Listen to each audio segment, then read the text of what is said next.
Nintendo is the spit bucket of the internet right now, and I wanna take a shot too. What's everyone waiting in line for? Ahoy, fair lass. It be the line to get into the salty spittoon. The roughest, toughest sailor club ever to be built under the 7 seas. Welcome everybody, it is I, Ghost Guy with one eye, and we will keep it like that for this video. You're welcome, Spades. The Switch 2 released recently to rather mixed opinions. The fact that they only released 1.5 games doesn't help it either. The drifting Joy-Cons. Of a poor battery life. Or LCD display. Anyways, but today's video will focus more on one of Nintendo's most well-known partner developer studios, Game Freak. They recently announced a new game called Beast of Reincarnation during the Xbox showcase. Yes, you heard that right, Xbox. Nintendo only owns a portion of the Pokémon company and a stake in Game Freak. They have their own company. They also made a few different games in the past like Little Town Hero, Giga Wrecker, or Tembo the Badass Elephant.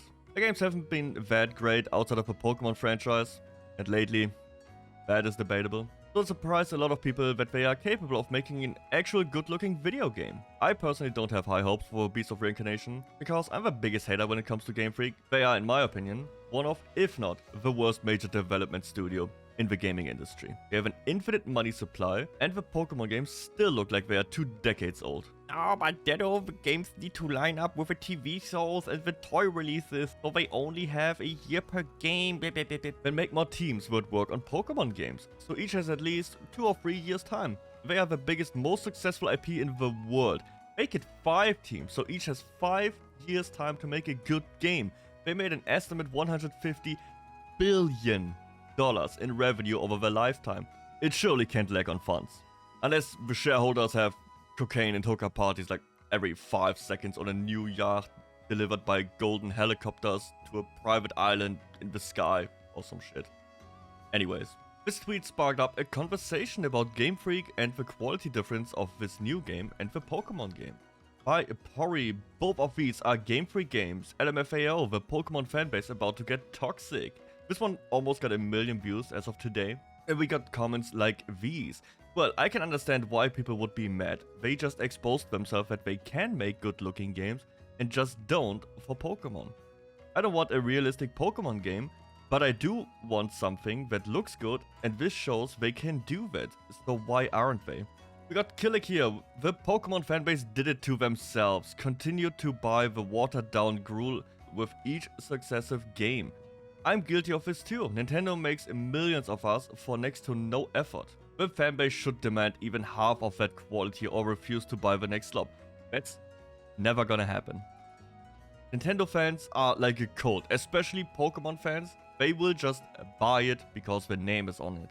There's no quality check before, just consume. But we would also have some comments that are a little bit more coping about this. TBH, this kind of proves that the Switch limitation caused Scarlet and Violet, right?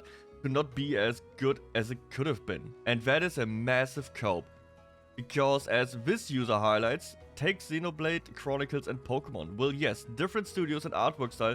There's no reason Pokemon looks and runs the way it does on the Switch 1. If you look into gameplay of Xenoblade Chronicles, it runs so much better. It looks way better, there's way more going on the screen, there's a higher fidelity in the world, and it runs much nicer. Or, as always, you can take Breath of the Wild, pretty much the standard benchmark for like how good a Switch game can look and run. These 2 games have completely different audiences, art styles, and gameplay styles, so I don't see the problem. And that exactly is the problem. You have no standard for the Pokemon games, so why would they ever have to improve? If you just keep accepting the most laziest games imaginable by the biggest, most successful, richest IP in the world.